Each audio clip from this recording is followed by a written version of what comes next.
The courtroom was packed the day my brother decided to humiliate me in front of our entire family, Let and he us didn't begin. even need a judge's permission to do it. She never served a day in her life, Marcus said.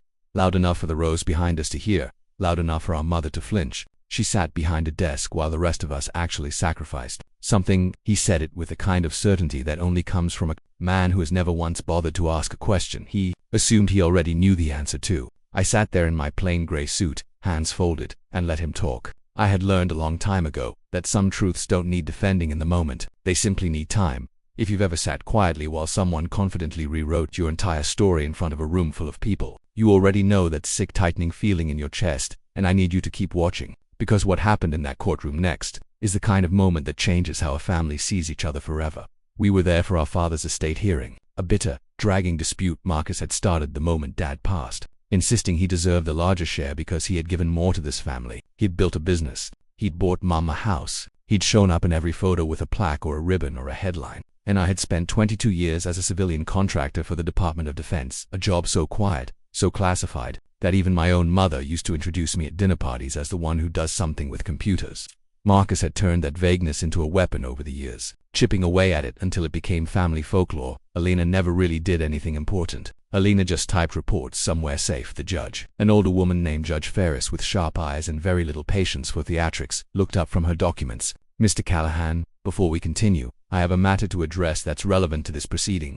She turned to me. Ms. Callahan, there's a formal citation attached to your father's estate file, submitted through the Department of Defense, regarding survivor benefits and a service commendation that was only recently declassified. I'll need you to confirm some details for the record. The room went quiet in that particular way. Rooms go quiet when everyone suddenly realizes they don't understand what's happening.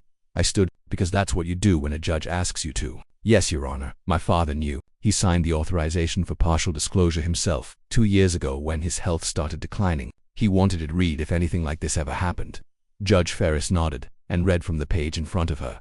Between 2003 and 2019, I had coordinated emergency evacuation logistics for 11 overseas installations during active threat conditions, including a night in 2011 when a compound came under direct assault, and I stayed on an open line for 6 hours, guiding 43 people through a route I had built from memory, refusing evacuation myself twice because leaving would have meant losing the connection that was keeping them alive. 3 days later I received injuries from a secondary explosion outside the perimeter. Injuries I told my family were from a car accident on assignment, because the truth wasn't mine to give away for free, and because I never once wanted my service measured against my brother's ribbon-cutting ceremonies. Marcus's face had gone pale by the second sentence. My mother's hand found mine under the table, gripping it the way she used to when I was small and scared of thunderstorms. Alina, she whispered, why didn't you ever tell us? I looked at her, and then at Marcus, and answered the only way that felt honest. Because you never asked. You assumed, and I was tired of explaining myself to people who had already decided who I was. The judge allowed a brief recess, and in that quiet hallway outside the courtroom, Marcus approached me for the first time in months without an argument already loaded in his mouth. I didn't know, he said, and for once, his voice had no performance in it at all. I'm sorry, I really am.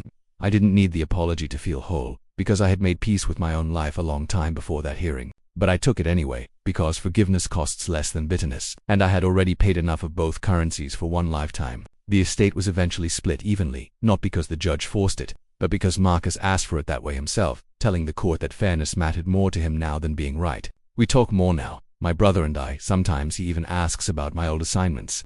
Carefully, respectfully, like a man learning to read a language he ignored for years. I still don't tell him everything. Some things are still not his to carry, but I've stopped needing him, or anyone, to understand the weight of what I did in order to know that it mattered. If someone in your life has ever gone quiet instead of arguing back, maybe it's worth wondering what they're not telling you, instead of assuming there's nothing there at all. If this story reached you, share it with someone who needs to hear it today. Tell us who came to mind in the comments below, and stay with us, because there are so many more untold stories still waiting for their moment to rise.